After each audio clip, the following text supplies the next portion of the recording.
Welcome to the Women and Wealth podcast with Esther Szabo. Esther is a respected leader in the field of personal financial advice with over 25 years of experience. After going through her own significant and challenging life-changing events, she overcame fear and self-doubt to launch her own successful advisory firm. Now Esther is ready to share her practical and personal experiences to help other women clear their hurdles and brave life's transitions. In this way, she inspires women to lead fulfilling and confident lives. Hello and welcome to Women and Wealth with Esther Szabo from Gates Past Advisors. Today, I don't know what we're talking about. Esther knows what we're talking about, so I'm going to bring her in. Good morning, Esther. How are you? I'm doing great, Eric. How are you? We're getting ready for spring. Yes, finally. Good gravy. It's about time. Yeah, I feel like I've been hibernating like all winter because it's really cold here. So, yeah. Yeah. You ready for spring? Gray days. Hopefully Yes. those will be ending soon. So you're ready? I am ready. What to talk about today? What we are talking about is the transition of divorce, and specifically the top 5 ways I help women navigating that particular transition. But I'll also include things that even if someone isn't working with somebody, some of these will apply as well. Okay. So where do we start with this subject? This is a tough one. Oh, it's really tough. It's just so difficult. I want to first start with making a distinction between someone who is considering divorce or in the process of getting divorced versus the divorce settlement is final. Okay. I work with clients in the latter category. They come to me once their settlement is resolved. But if somebody is considering divorce, I want to recommend the services of a Certified Divorce Financial Analyst. They're also known as a CDFA. Gotcha. Yeah, I actually have a client that I worked with when I was coaching her, and she got her CDFA, and it was a great process. It was very, very eye-opening on how much they can do, but I don't think your audience knows too much about it. Can you give us the distinction between a CDFA and a CFT, which that's what you got your designation in last year. That's right. Last year, CFT and CFP. CDFAs can also be CFTs and CFPs, but they typically are in a more limited engagement. They don't necessarily have to be. There are those who work ongoing with clients as well, but there are those who set up their practice to include a limited engagement to work with somebody considering divorce so that they can look at the assets and say, this is how there's this one way. They're not a lawyer, they're not a judge, so they can't say this is how it will fall out, but these are things that you should really consider. So they'll look at the tax impact of separating property, what's called the liquidity impact, and what that means in English is how much money somebody can expect to have to live on, and other issues.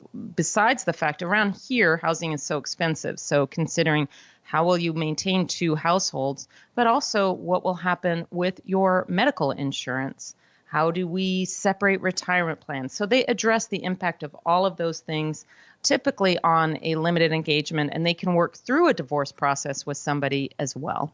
Got it. So what do you do specifically then as opposed to them? Well, I work ongoing with the funds that come afterwards. So the settlement is resolved. The client has a certain amount of assets, perhaps the home, and they need to say, okay, how am I going to make all of this work? We've decided this is our separation of assets. Now I need to move forward with my life. Before we go into that, just know I do plan on doing a separate podcast engaged with a CDFA, but if anyone wants to learn more about this, the best is to go to their website, which is Institute D as in divorce, F as in financial, A as in analyst.com. Don't Google CDFA because you'll get the California Department of Food and Agriculture if you do that. That Totally different department. Totally different department. Yep, got it. So when I am working with a newly divorced client, the first thing is to make sure that our meetings are a very safe space for the client. I think the reason a number of women don't come in is because they may not feel confident about financial knowledge, or they may be very busy with work and family. They may be quite emotionally raw and not sure about having any type of technical financial discussion. So it's really important that people do come in sooner rather than later. And when they know that I first create a very safe space to hear what's going on, that can help reduce the anxiety, because divorce can trigger so many feelings. Yeah. Feeling tons of emotions involved there. It's very emotional. And someone may be worried like, oh, I won't be able to hold it together. Or, that's fine. That's actually being quite human. This is a loss. It can be a loss of very important relationship that was something important to them for a long time. So there's grief with that. It is a change of identity. I know when I lost my husband, all of a sudden, I wasn't a wife anymore. I wasn't a Mrs. anymore, not even though when people say, Mrs. Szabo or Mrs. Weber, because I'm hyphenated, it always makes me think of my mom or his mom. But all of a sudden, I wasn't tethered to anybody in that way anymore. And it felt really vulnerable. Yeah, it's got to be, it's a huge change. Even just that name change can be monumental. And all of a sudden you're filling out forms and you're not filling them out as married. You're not checking that box anymore. So there's loss in that. There's a feeling of shame with divorce. With loss of a spouse, it's not necessarily shame. It's typically feelings of being, guilty. But that can be so with divorce as well. But there's often shame. What was wrong with me that I couldn't make this work? This wasn't a success. Yep. And then there's often feelings of scarcity. How am I going to be able to continue to afford my lifestyle or even afford a reduced lifestyle? What does that look like? It feels really scarce, and that can feel very scary. Yeah, I didn't think about scarcity, but that's a great word for it. Yes. And that's something that's underlying so many things, but definitely in divorce as well. So part of it is listening. And another part of making the space safe for the client is also asking questions, not just about the financial details, but about the personal ones as well. So we can explore, what are their attitudes about money? What are their values and their beliefs? So I can begin to learn about them. There's so often this feeling going from the comment about scarcity. Women, so often, you do not hear this from men. You hear about bag lady syndrome from women over and over and over. I should say I hear about this. There is this fear and anger. I guess I should also say there's often anger as well. I provided so much for this family for so long, or I gave so much, or this happened in the recession of 2008-09 that, gosh, I did everything right. And I'm ending up losing. And the picture just scrolls all the way down to being homeless and pushing a shopping cart. Yeah, that's scary. It's very scary. And then again, with that is often the feeling of anger of, I didn't deserve this. So I really normalize those feelings. Nothing is that out of the scope of normal for what it is like to go through a transition like divorce. So that's the first thing, is creating that very safe space for someone to show up as they are and let me know more about who they are. And then the next thing is that we determine, how is it best, what helps them, the client, feel the most productive in meetings.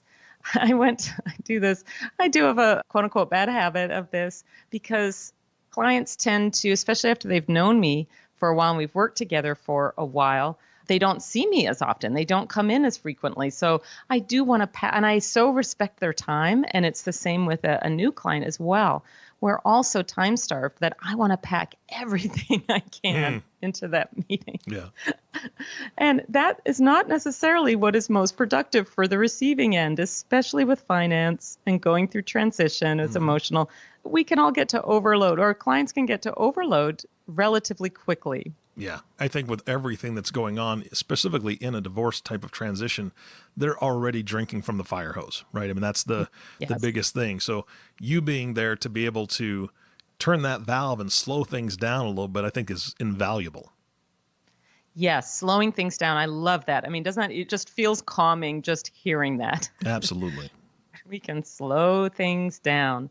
What will make them feel the most comfortable and productive in meetings? Do they need a shorter meeting, i.e. a 45-minute meeting?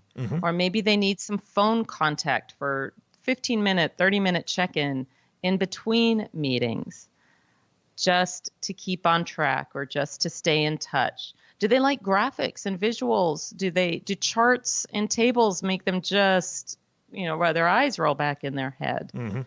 What's the best way to deliver information? Is it useful if we give them their agenda in advance? For some people, they're like, nope, I'm not even going to look at it. Others are like, yeah, that helps me really key in to what we're talking about. That's great. And then afterwards, do they need a follow-up afterwards? Do they need a note to say, this is what we talked about. These are the 3 things. And we will see you or talk to you on X date for this amount of time. See you then. Some people, again, they say like, nope, I'm organized. I've got it. That's just one more thing I don't need to look at. Or someone say, yeah, that really helps me. So determining how best a client is going to experience a meeting is another really important thing working through that divorce period.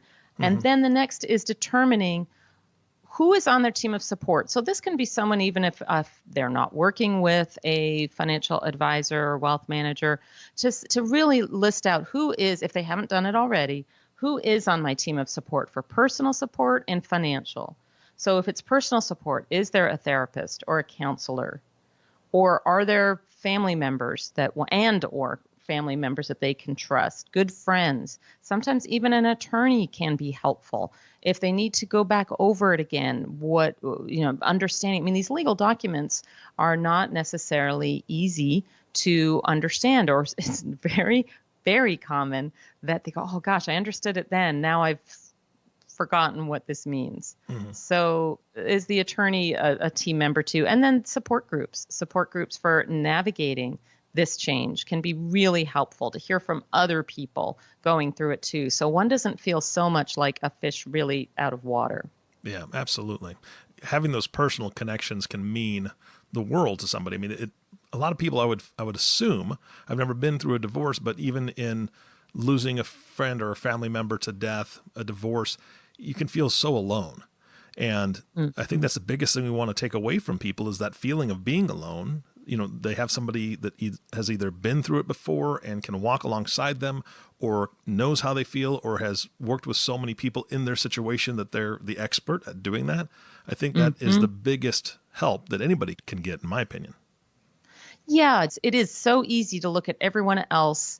Again, I haven't been divorced either, but I did lose my husband. And I remember taking a walk in my neighborhood and just looking at all the houses and thinking, your life is perfect, isn't it? Hope you're happy. Well, I had no idea what's going on. Yeah. But it's so easy to make up a story like that. Like everything's great for everyone else and I got screwed.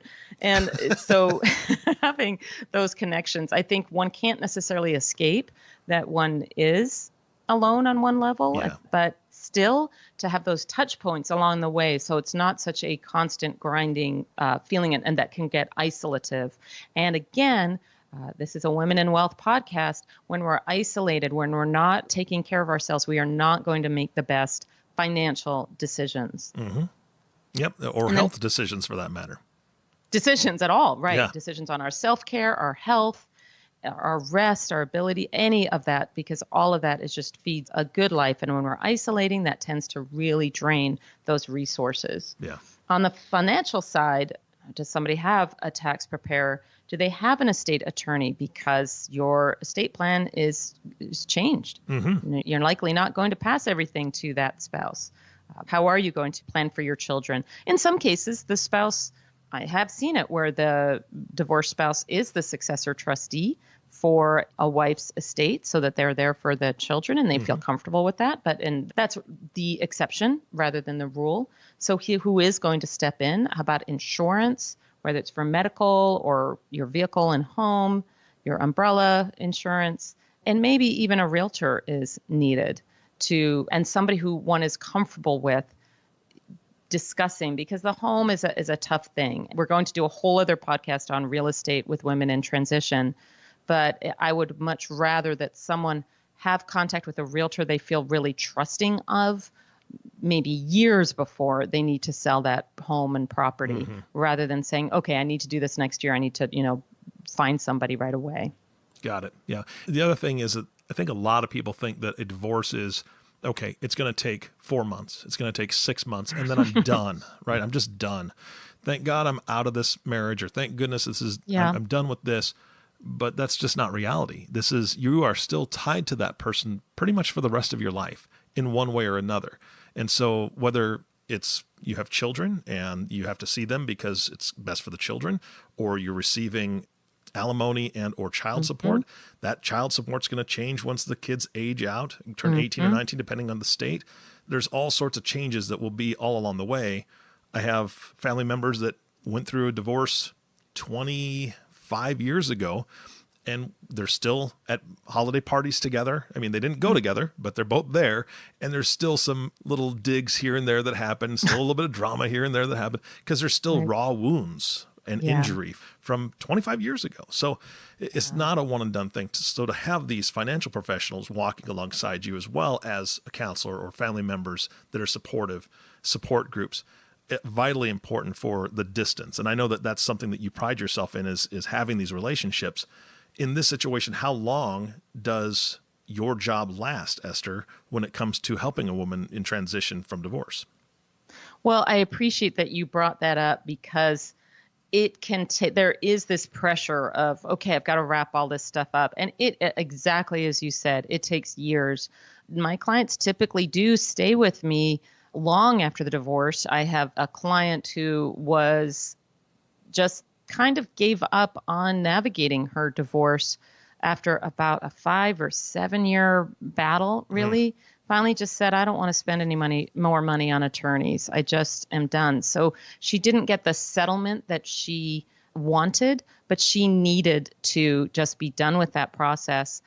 But the dealing with the husband continued all the way through. The children had graduated and gotten master's degrees. So, and when she divorced, they were like 11 and 13 years old. It can be a long, long time that we just walk through it. And now the kids are launched and living on their own. And now, because I think there isn't really much in the way of financial connection, she can have some limited dialogue with her ex, and it's not fraught.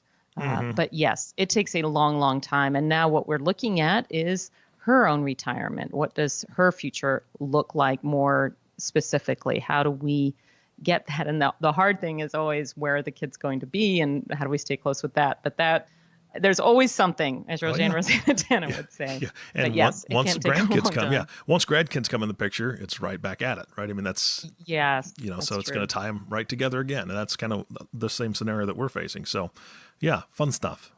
Yeah. Long term. But that's the type of thing we look at, is time sensitivity. So the fourth thing is, what are the critical tasks that need to be done in what order of time sensitivity?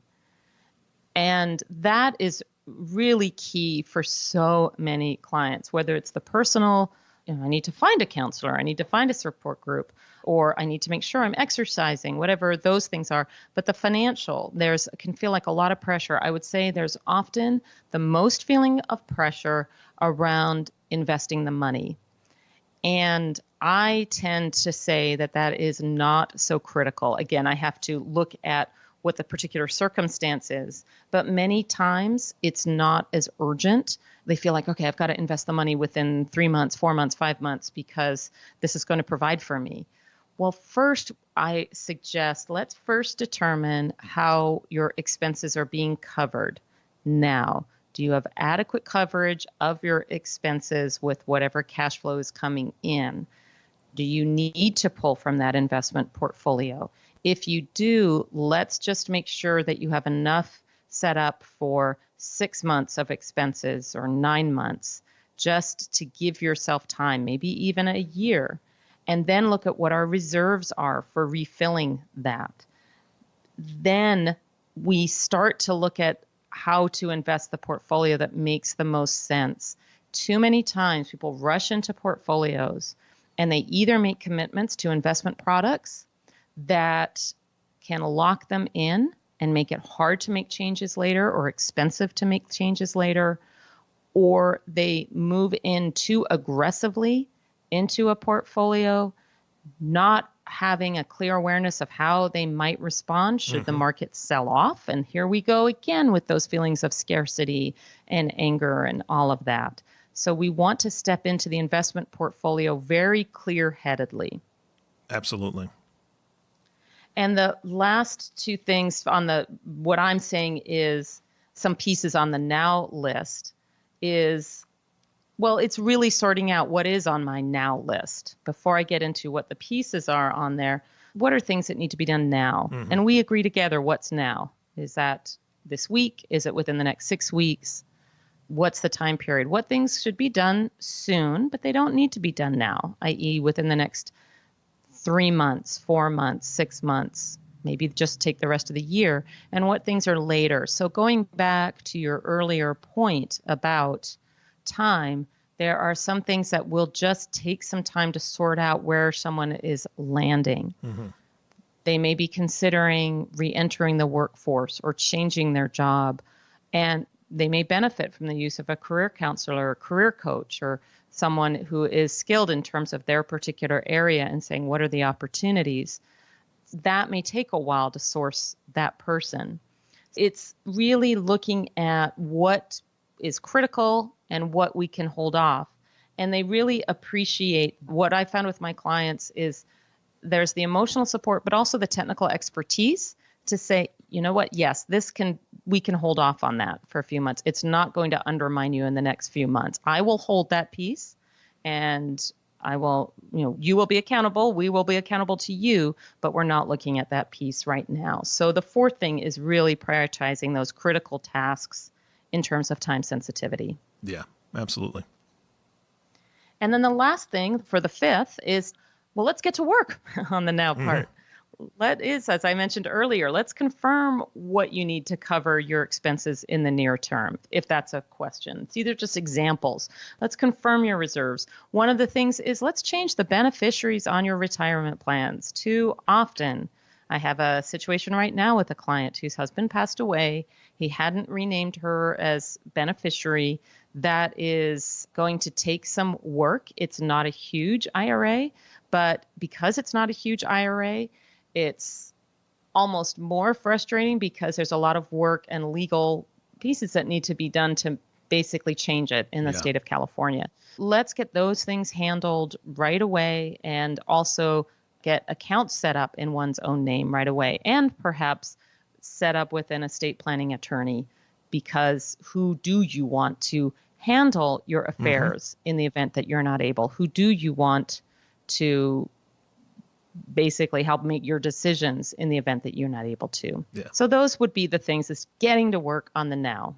Yeah, absolutely. The thing is like we said before, it's an ongoing process. It's an ongoing relationship because, as you said, you bring the relationship, but you also bring that technical expertise that people need. And most people don't know what they need because they just don't know what they don't know. Like, for instance, you said that you have one of your clients, now you're looking at her own retirement plans, right? She's been divorced for many years. The kids were 11 and 13 or whatever back when that started to happen. And now it's completely changed. And one thing that most people don't know is that there are certain rules about Social Security. You can actually take half of your ex-husband's Social Security, not take it, but get up to half of what he has. You're entitled to it. Exactly. And so if he, for instance, gets $2,000 a month for Social Security and your Social Security check is $750, you can actually, if you follow certain rules, and that's why you have to speak with Esther or a professional about this, you'll actually get $1,000 instead of that $750 because that's an option for you. And most people don't know that.